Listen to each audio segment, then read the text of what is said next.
Dismissed.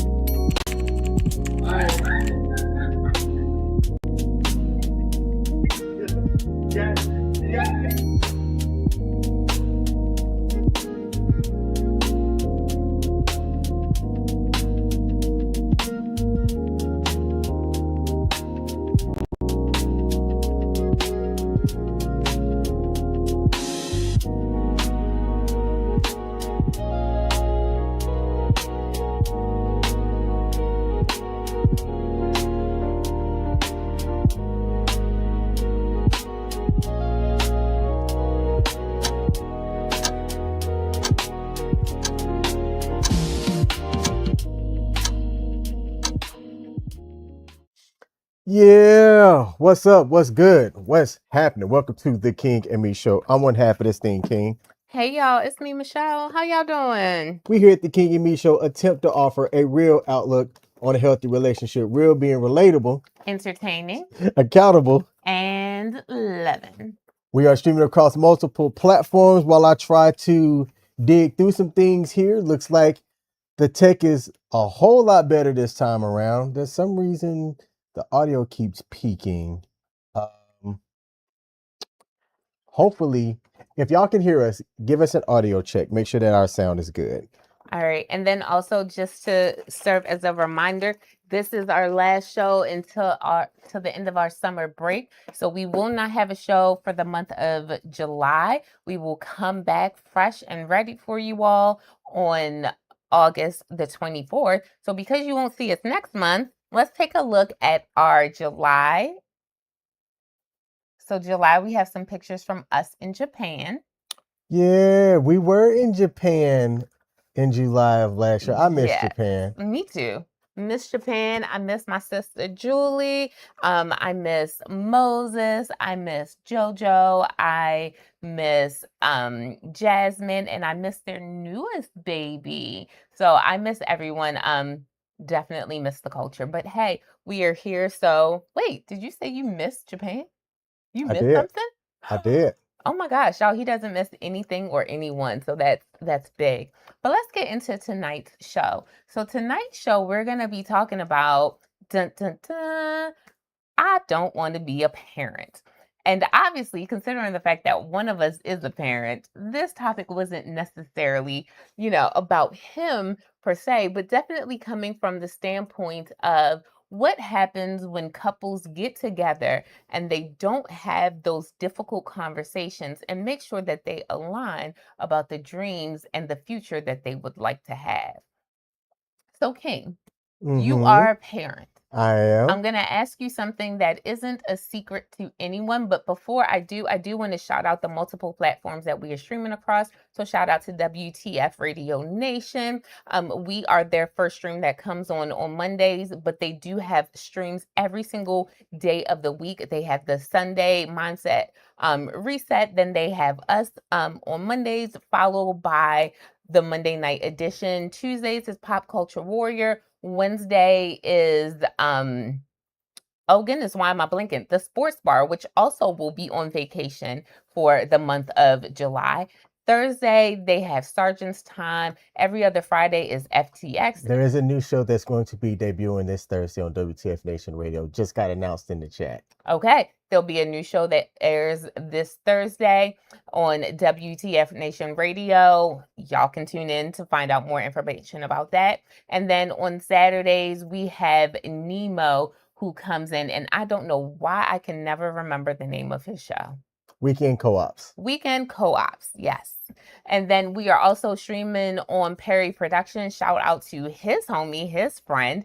Thank you so much for allowing us to stream there. And then also Torian Washington, who I know he is in a bit of marital bliss as he recently just, jumped the berm. So congratulations to him and his beautiful wife. But we are also streaming there on Creation Station. And we also do stream on Spotify. So for our listeners and our viewers on Spotify, thank you so much. Thank you everyone for continuing to tune in. So let's go ahead and dive in.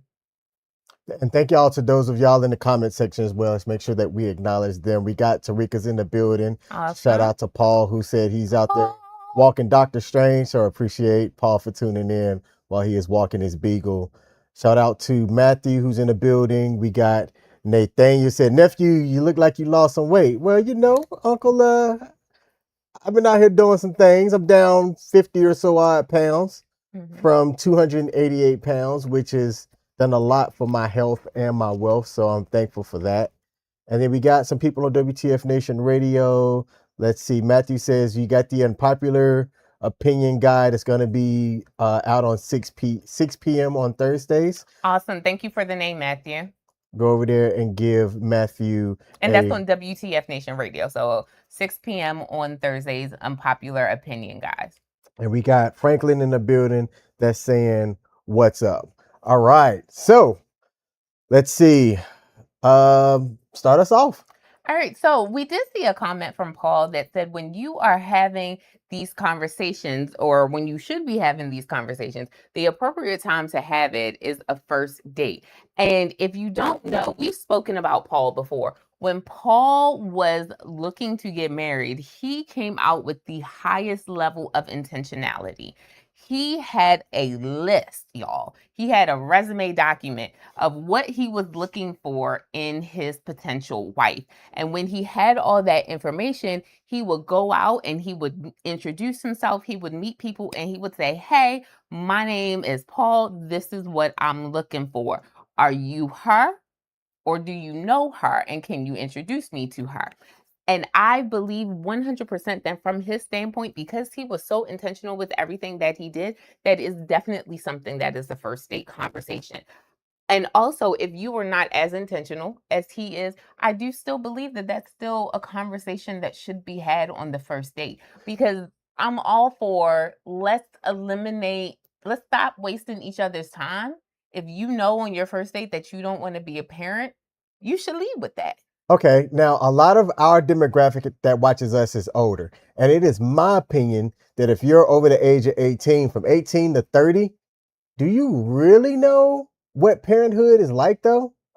To So know if you want it or not. So that's a great question. Today I was at this learning seminar for Maryland Council on Economic Education, because I'm a business teacher, and they cater to your business people and your social studies people. And in one of the sessions that I attended, they talked about how, and this is what we've seen all the time on social media, that women are having children at much lower numbers than what they would expect typically, or what would typically happen. Okay. And the reason why we are seeing that is because it's expensive to have a kid. It is very, very expensive Yes. to have a kid in general. Mm-hmm. Everything from childcare all the way to the food that they're going to eat, to whatever they're going to do beyond high school, to sports in between, all of that. It is expensive to have a child. And because of that, because life is so expensive right now, people are pausing.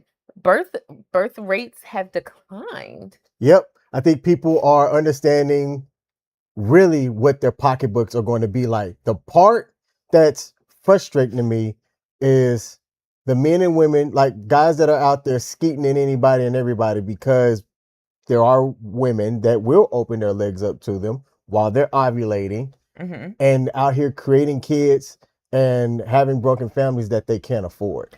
Now, speaking of broken families, you and I both come from a divorced household, except your divorced household happened after you were 18. Now, granted, there were other people still in the home, other Yes. siblings in the home, but it happened after you were 18. Whereas my broken home happened when I was a toddler. So, growing up in a broken home, it is not an easy thing to occur. And then so often we hear people who get to talking about, I can't believe I had a child with so and so, but it's like, no one forced you. Correct. So I go back to what Paul said, and I deeply look at the fact that you really should be more aware of what you were doing when you choose to have a child. So Just a couple notes. Now, this is something that a presenter did today, Okay. but that I want to share. So back, years and years and decades ago, probably hundreds of years ago, because the class was about 250 years of women working. It says childcare was not even a conversation until the turn of the century. Mothers who had to work would leave children locked at home. This is also where we get that latchkey kid. Okay. Progressives saw this as a problem and developed nurseries. These were privately funded. As the Great Depression hit, donation declined and nurseries closed. Current childcare industry, I want you to take a guess. How much do you think the childcare industry is worth currently? And everyone else, take a guess. Take a guess. He's going to say it and he's going to give his guess, and I'm going to say what the research has shown, but I do want you to take a guess as well. How much do you think the childcare industry is worth currently? In the US, I think it hits a B. Okay. So which B? I'll say 1.4 billion annually. Is it higher than that? Get out of here. No. Hold my hand while I tell you this number, baby. No way. Hold my hand while I tell you this number. $65 billion industry. The current child care industry. I was thinking about just businesses. I'm not also thinking about food and everything that kind of wraps into that security. And that's assuming There's a whole lot. That's a 6 and not an 8. So we'll go with 65. Either way. All right. So looking at the other end of the spectrum, because this does impact, because we were talking about how things impact women, and, women likely become caregivers, whether it's of the younger generation, the babies, or whether it's of the older generations. Just going to throw this out there as well. How much do you think the current elderly care industry is worth? Elderly care, I think it's less. I would even go half.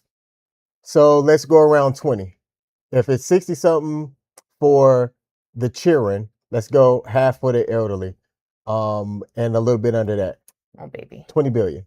Oh, you're just really bad at this, honey. It's more? Honey, it is 1 trillion.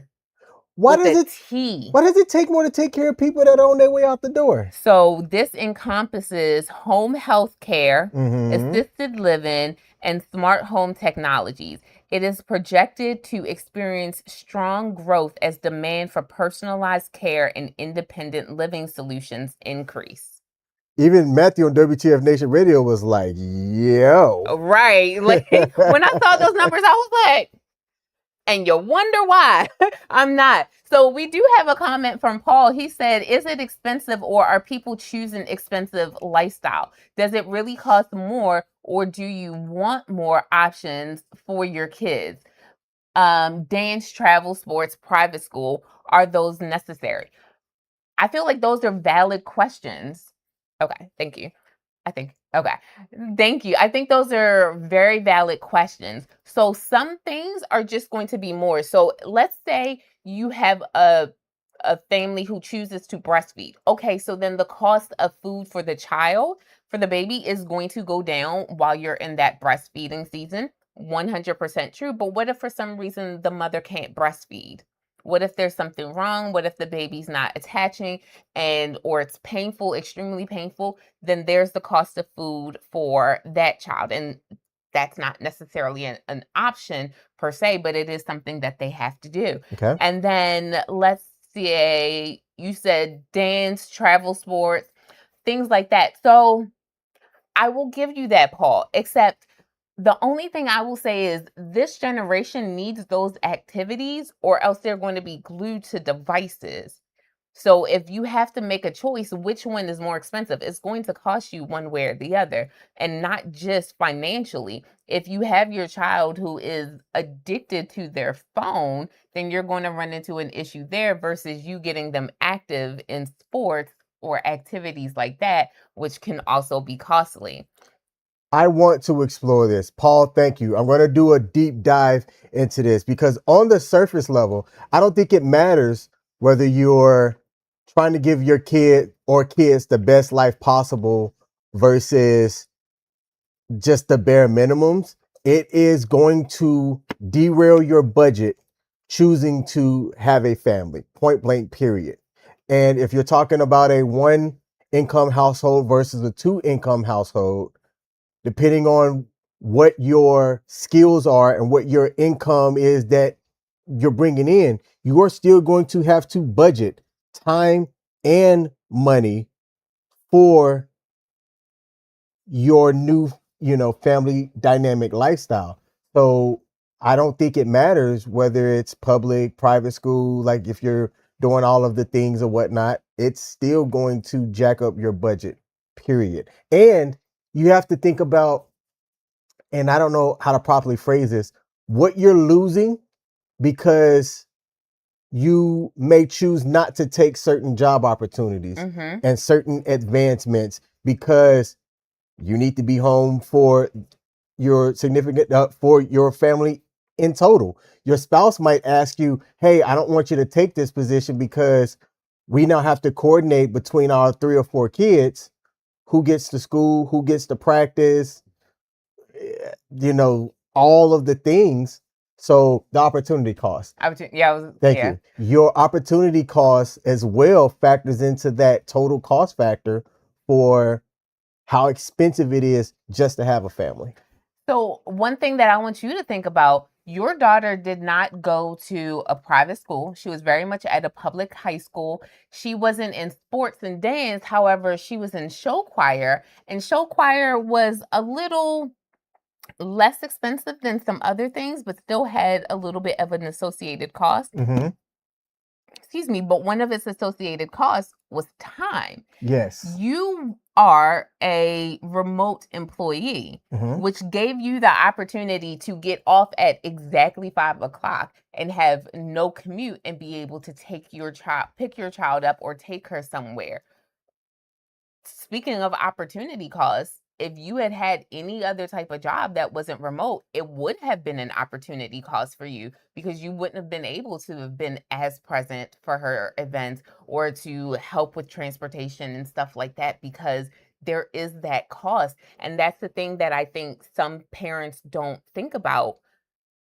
Even if you can't immediately put a dollar sign on it, there is something that you're giving up, whether it's time, whether it's energy, you're giving up something in being a parent. And I don't think people fully think that through, A, before they have kids, or B, before they get into relationships with someone. Like when you get into a relationship, you need to know, hey, I don't really think that this is going to work.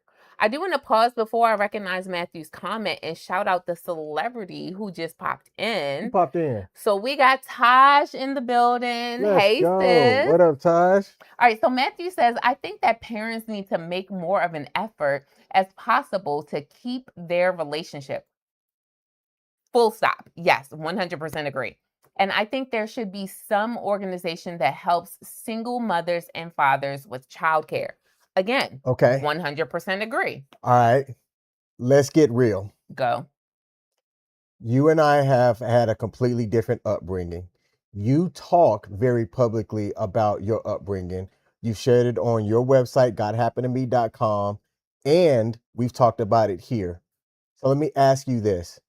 Growing up without a present father, Mhm. how did that impact you when you were in your 20s, wanting to be a mother and having a family of your own, before even getting to the relationship you're in now?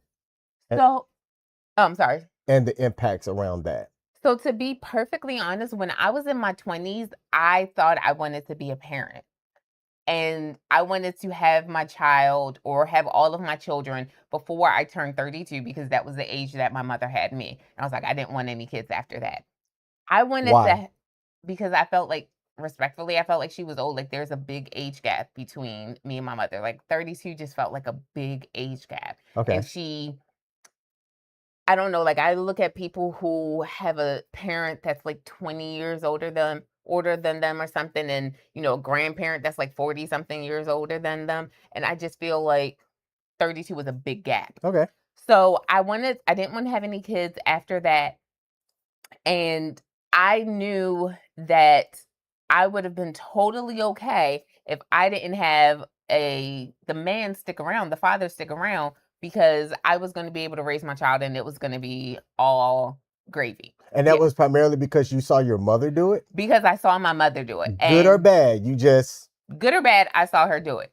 And that was the lie from the pit of hell. Like, let me tell you, that was not true at all. My mother struggled greatly. My mother relied on other people to assist her with raising her kids. And at every turn, it backfired in the worst way because she went out and she was working and she was always gone, always busy, and it backfired in the worst way that she had to turn to community to help because they took advantage. They did, the wrong things. It just did not work out. And those are things that I wasn't necessarily thinking about in my 20s, but now in my 30s where I'm locked in with therapy, no, I'm good. I can see the error of that thought. now for me, when I really think about it, under the age of 10, I can remember moments where it appeared that my mother and my father were solid. But when I really think about it, from what I can remember after the age of 10, Pops, Mom, I know y'all watch the show. I'm just going to speak from my point of view. All right, so don't at me on this. Y'all didn't love each other. And when I really think about that, it had an effect on how I viewed relationships because even before my first marriage, I told myself, I don't want to be in a relationship where I'm just here to be here. Mm-hmm. Like, why? To me, it makes no sense. I actually think that it's mad, rude, and disrespectful because it's almost like you're going to benefit from something that I'm doing. And I ain't about that life. I'm not going to have you benefit from my hard work and labor. So, Paul asked a really great question. Are we trying to spook people out of having children? Not at all. The exact opposite. We just want you to have the truth is, Mm, Paul, we want to people make informed to decisions, make informed decisions and to be as intentional about having kids as as you you were. were about finding a wife.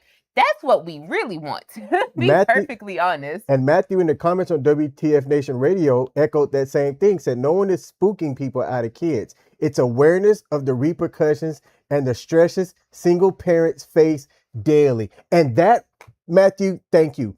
I sometimes don't know how to say that because I often think about the impacts of things and why people don't stress the impact of the decisions that they make, and not just on them, but that upper level network of the direct people that they have an impact on, and everybody on the same level and under them. Not too many people really understand. They just go, it is what it is. Like the Ball family. Mhm. LeVar Ball, famous guy, father of three pro basketball players, two that are doing well, one not so much. But it just made national news and headlines about him getting divorced from his wife. And a lot of that that people talk about it was the fact that he was there through her stroke. Mhm. He loses a leg and it's like she wanted something different, so she leaves. And there was a line in there that he goes, we had a good run, we lasted 30 years, it is what it is. And that mindset to me is dangerous because that's 30 years that if you would have had a little bit better intentionality, and even the best plan can sometimes still get jacked up when somebody decides that they want something different. But the anger that I'm going to feel if I've invested all of this time for you to go, I want something different. I'm going to be honest. I heard speculation, and I'm not going to really speak to the rumors because I definitely want to get to what Taj asked or stated. I heard speculation that, it was PR'd or presented really well that it was LeVar stepping up to be with his wife during her stroke, but it was really her mother. Interesting. Okay. So Taj said, I really want to know the benefit of having kids. So Taj, which aspect do you want to go with this? So the Bible says be fruitful and multiply, right? And you laugh, but there are some people who take that very literal. and they want to get married so that they can do just that, be fruitful and multiply, continue to replenish and build up God's kingdom. I personally, and I'm not going to speak to any of those people who have that belief one way or the other. I'm not going to speak to it. What I will say is that for me, when I was in my 20s and I was saying that I wanted to have a kid, I wanted to have someone who was going to love me. I naively, erroneously, whatever you want to say, believed that a child was supposed to love its mother forever and ever. Amen. And I wanted to have a child because I wanted to have someone who was going to love me unconditionally. That is the sole reason that I wanted to have a child up until probably 5 or 6 years ago. That was the sole reason. I don't know if that question is to me from Matthew, but I will. Is that a question or a statement, or was that a part of something else? That was a statement.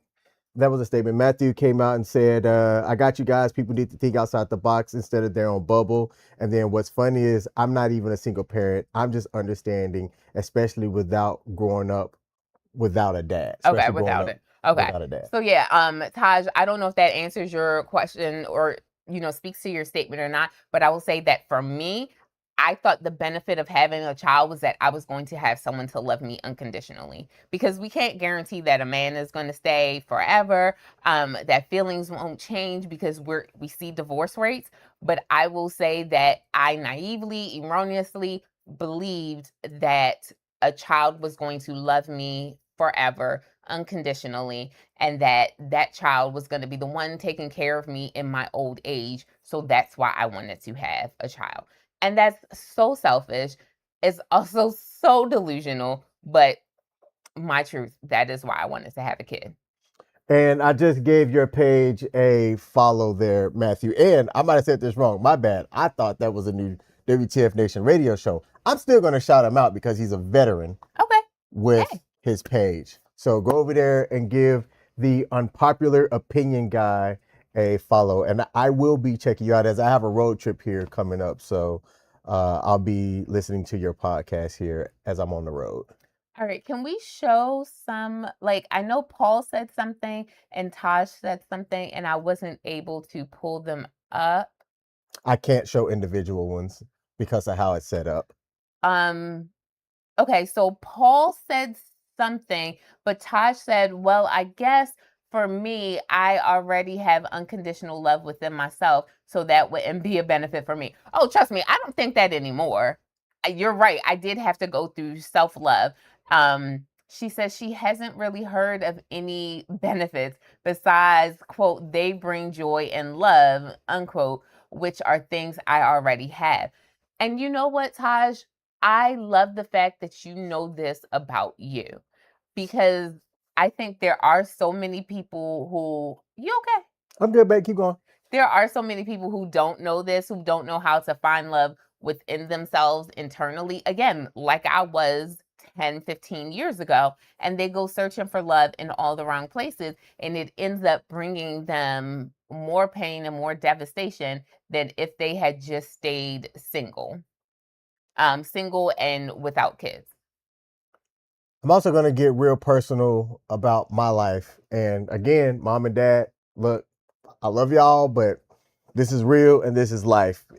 If you're new here, I found out at 40 that my father was not my biological dad. And that slapped me in the freaking face. And it had me thinking about how life could have gone had he not stayed in the picture and, um, you know, been a father to me growing up, all of my adult life. And him and I are going to kick it. And this is going to be the first time, right? I think it's the first time that It is. yeah, this is going to be the first time that him and I have linked up face to face since that news got revealed back in January of 2025.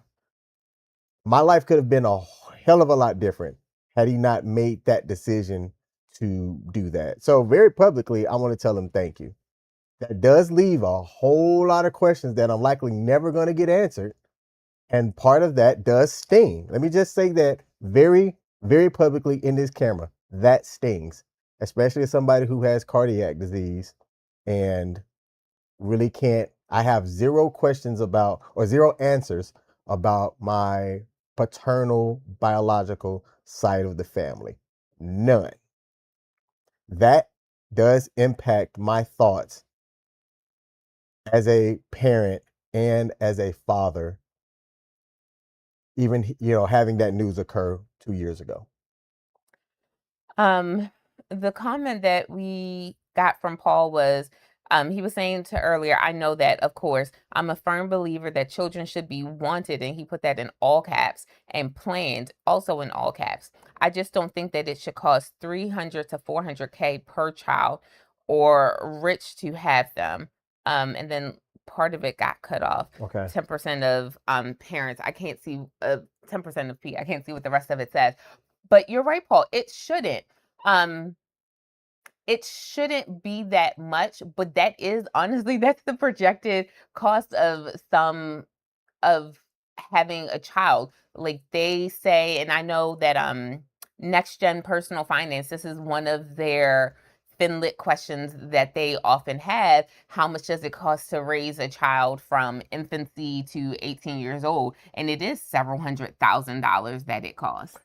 Paul's statement said less than 10% of people make 100K. Yes, that is 100% true.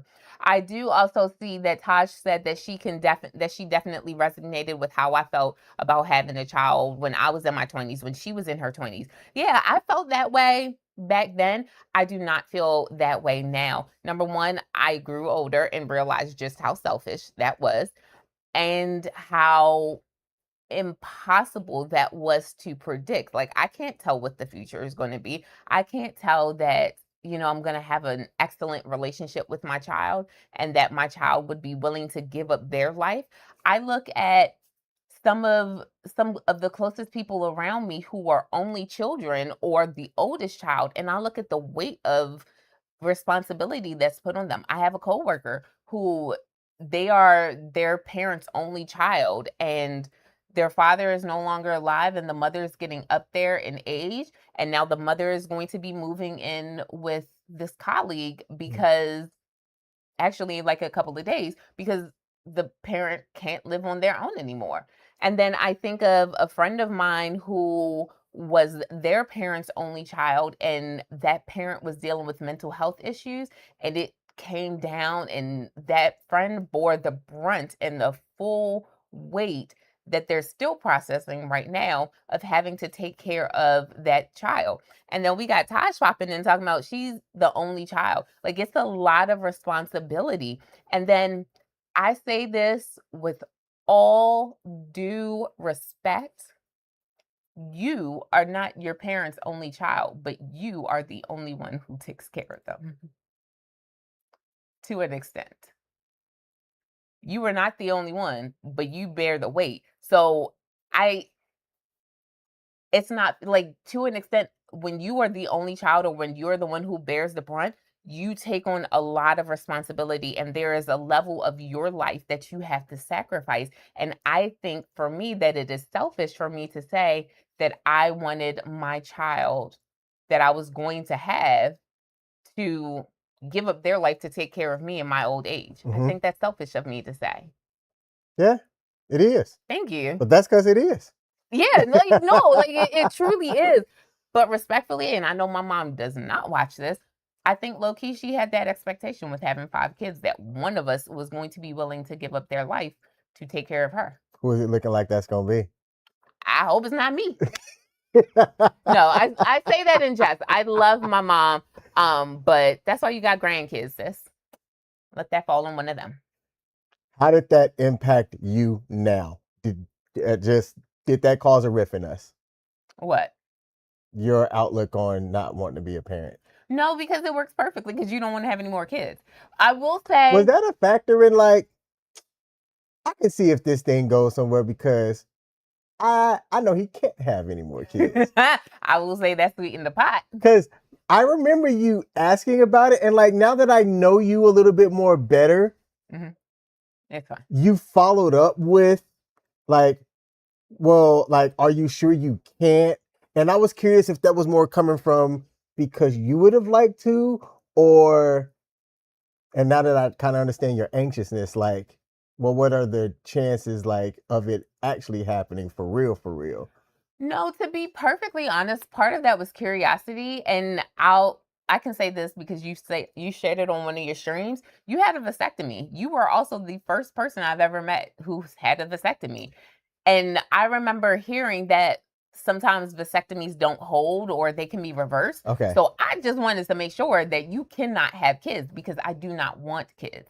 Like, But you talked about 1.5 kids at some point in your blogs. yes, honey, when were those blogs written? Were they written? Over, yeah, over 5 years. Exactly. That's my point. Got you. Some things don't age well. Some things don't age well. And that's one of them. I don't want kids. Like, the thought of having a child right now does not sit well within my spirit at all. I do not want kids. There's a comment here. There's always a leader of the pack with siblings. If you're the leader, you will be making all of the decisions in the future. He's talking to you. That, yes, that fell on me, and I'm comfortable with that. I'm okay with that.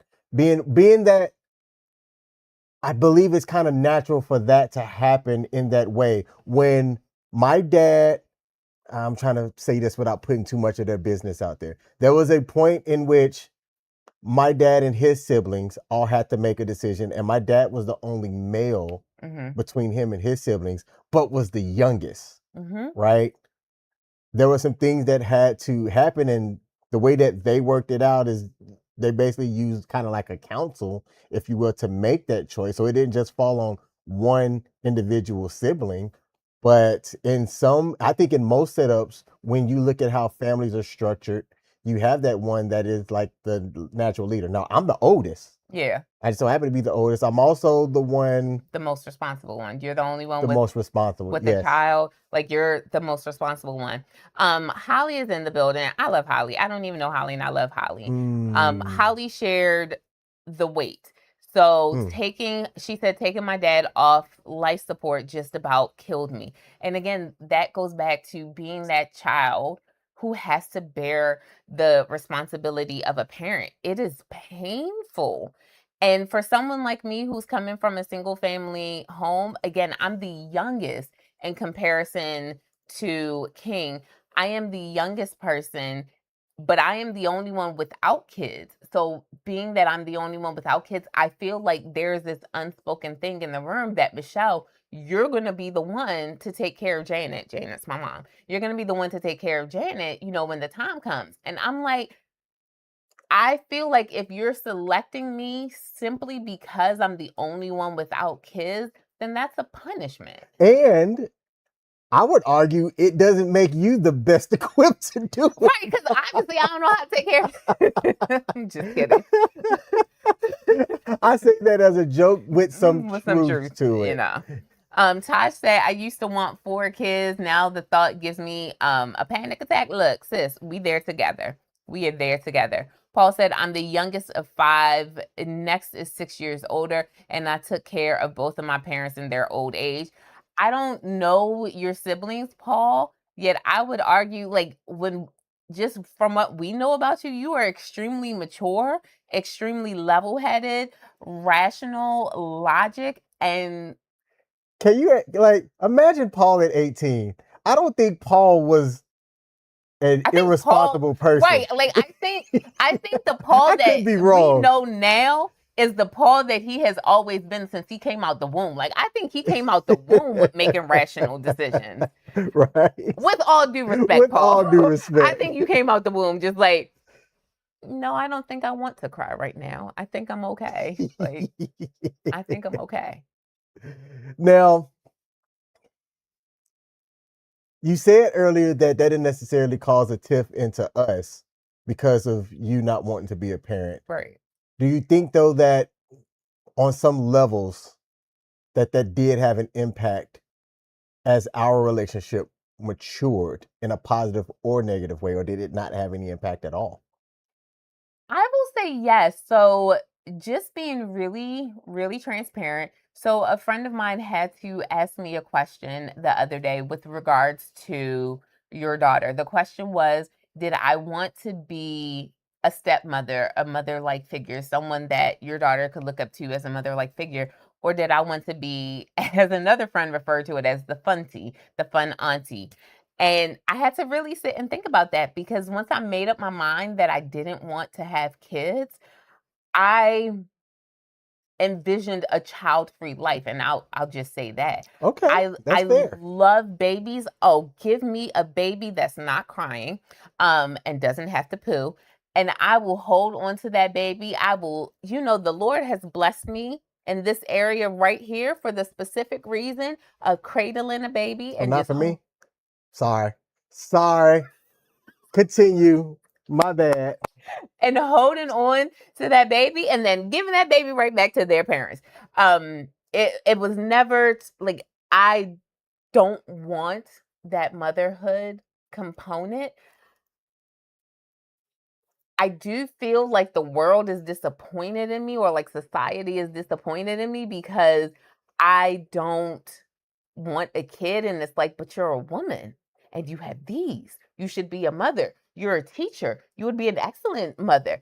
I had a student say to me the other day, like, he was talking to me and he was like, Miss Early, so when you have kids, and I was like, oh, pause, homie, I don't want kids. And he was like, at all? And I was like, no. And like, he looked disappointed that I didn't want kids.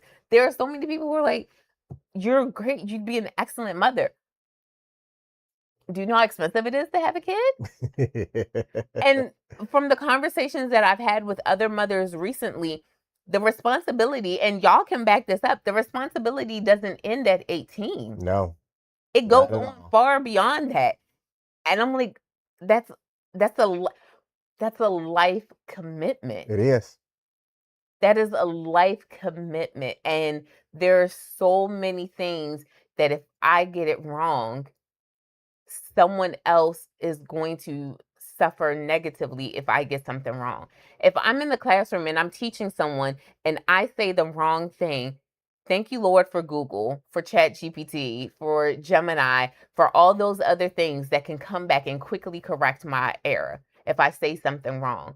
But if I do something wrong with a child, if I don't instill the right things, if I tell them, well, go ahead and take out that loan for you to go to college, I could severely mess up their life. True. They could come back from it. There are those impacts that will occur. But the beauty of it all, we don't necessarily get it right because there's no handbook for that stuff. Right. There is no handbook for that stuff, but I just think about, there's a greater risk of an error and what that error can do to someone else. True. Like, for example, because I've written about this and I've shared this, my mother, when she came to the United States, her mother sent for her, meaning my mother, and two of my four siblings, Okay. the two girls. The two boys were left behind in Jamaica, and that was a choice, right? That was a decision, not necessarily of my mother's choosing. She could have fought harder and said, no, all four have to come. Like, I want to build my life over with them. But no, only two came. Okay. The two who remained in Jamaica had some very bad experiences during those years in Jamaica. And then when they finally did come to America, they were broken because they had just spent all those years without their mother. And then after spending all those years without their mother, they come and they think they're going to get time back. But then here I am, a new baby who got added to the scene that wasn't there before. And that caused irreparable harm to them. And it led to a whole long trajectory of things happening that would not have happened. So it's like one choice set a domino effect of like so many negative things that happen. So Mm-hmm. that's what I mean by, like, you can make one choice, one decision, and it can be so extremely negative for everyone. Paul earlier said, appreciate it, but he was quite the opposite. He grew up a lot during those years. Pressure either bust pipes or make diamonds, and he found out that he was the latter. Taj also had a comment and said, why can't you be both? The funty mother figure. And that's what she is. I I can like see that. that in I do Taj see that too. with her. I can see that in Taj. 100%. And Todd said, just because you're a woman and would be an excellent mother doesn't mean you should be, in her opinion. I agree with you. You I told you very early on before really getting to know you because I saw how you were with your kids, the high school students that you were an educator of. And I saw like the few pockets of people that you select every year that you basically give My secretaries. a little bit of extra I love y'all. I do. attention to, and whether they know it or not, because you're a positive person, I can tell you that because I did this. I don't know if you ever did this. I've gone back and either written teachers, called, or wrote an email, handwritten letter, or called out the blue one time because I thought about something that that teacher had either said or did that I didn't quite understand the impact of it immediately. Mm-hmm. But like 15 years later, it just slapped me in the face. And I called that person and said, "You might not even remember who I am." And most times they They did. did. Oh, they did? Yeah. Oh, okay. Because I was a Because you were guy talkative. that was talkative. Mm-hmm. And if I We saw remember them talkative kids. and if I found and if I saw something that I didn't think was right, I couldn't keep quiet about it. We remember them kids. We But definitely don't forget them. I did tell those teachers thank you. It was like I didn't understand it then, Mm-hmm. but as an adult myself with responsibility, I get it now. So thank you. I saw you as somebody that I'm like, and the way you brought in Cal early on, which I told you, like there wasn't a requirement for you to be a mother-like figure. Mm-hmm. And Castle even called you a bonus mom. Mm-hmm. And that wasn't something that I had ever told her or anything like, you should look at Michelle like this way. No, I wanted I didn't say I wanted. I had hoped that y'all would have had. Hope. Okay, you said Hope and Miss in the same episode. Go ahead. I would have hoped that y'all did have a fantastic relationship because I had grown to fall in love with you. And like Castle's like my ace, right? That is my heart. Mm-hmm. And I wanted to have room for both of y'all in that heart. And if it would have came to the only thing that would have caused this, I think, to not really work out is you could have told me, I don't want to have a relationship with your daughter for XYZ reason. Mm-hmm. And there are roads in that path that I could have gone, okay, and you and I could have still had a relationship. There just would have been set definitive things on things that you and her, I would have wanted clear boundaries set to see if those could have been agreed on. And if those could not have been agreed on, then maybe this relationship doesn't bud because one of the things that I wouldn't have been okay with would have been like disrespect on any level from either Both party. parties, yeah. Right? Because to me, harmony is important. Now, you don't have to be like a bonus mom to her for there to be harmony in the relationship. Mm-hmm. I think it's a better option. But if you don't have the capacity to do that, it wouldn't have been a requirement for us to grow in our relationship. What would have been a requirement was just general respect for one another.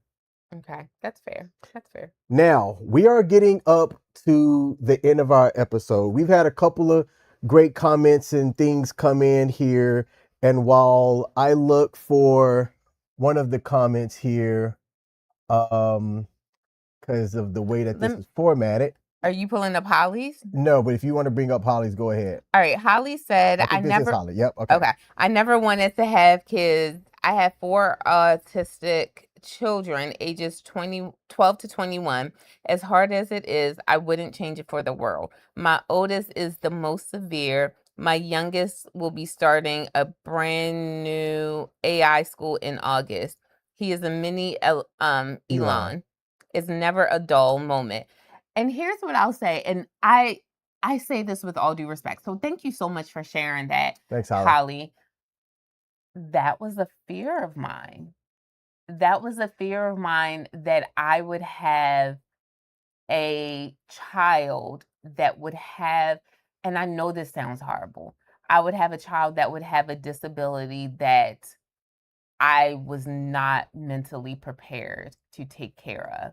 And I know one could say, well, it's your child, you will get to it. And that is so ambitious to say, except we can't not every parent who births a child with a severe disability is mentally, physically, and financially able to care for that child. Okay. We see that happen often Hmm. in society. And I didn't know if I would be able to handle that. So, one of the surefire ways to make sure that I did not birth a child with disability, with a severe disability that I was not physically, mentally, and financially able to handle, was to not have children. Now, there's this content creator, her name is Pretty Brown. She shares her life and her story of being a 37-year-old mother with a child with a disability.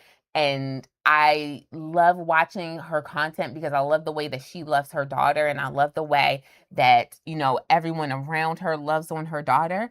But I'll be honest, I look at her content and I'm like, I'm not strong enough to do that.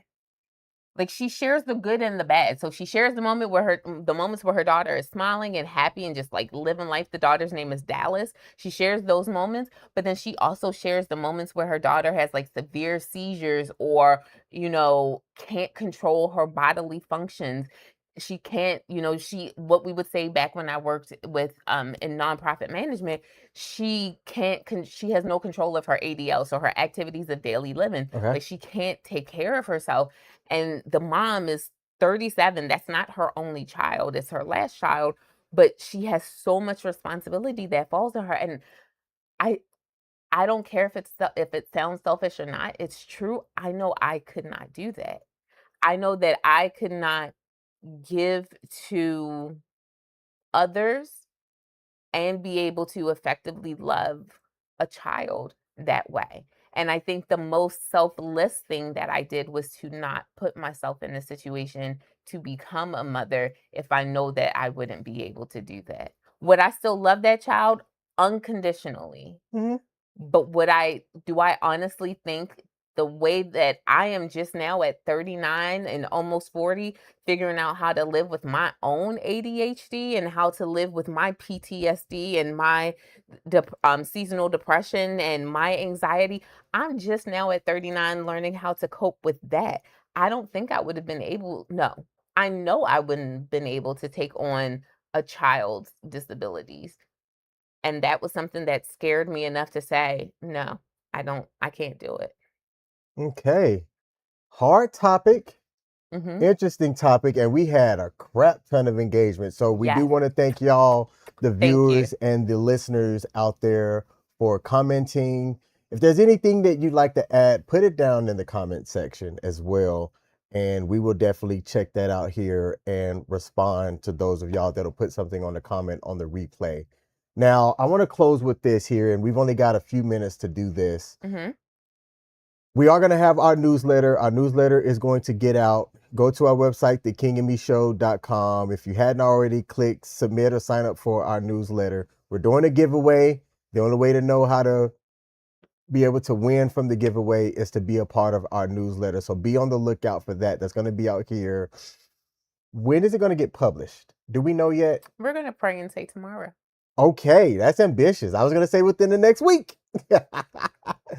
Other thing is, too, we had some company over the last couple of days that came to visit us. We played host of people that were friends of both of ours, and we want to very publicly say to them, thank y'all for coming. That did a lot for us Yeah.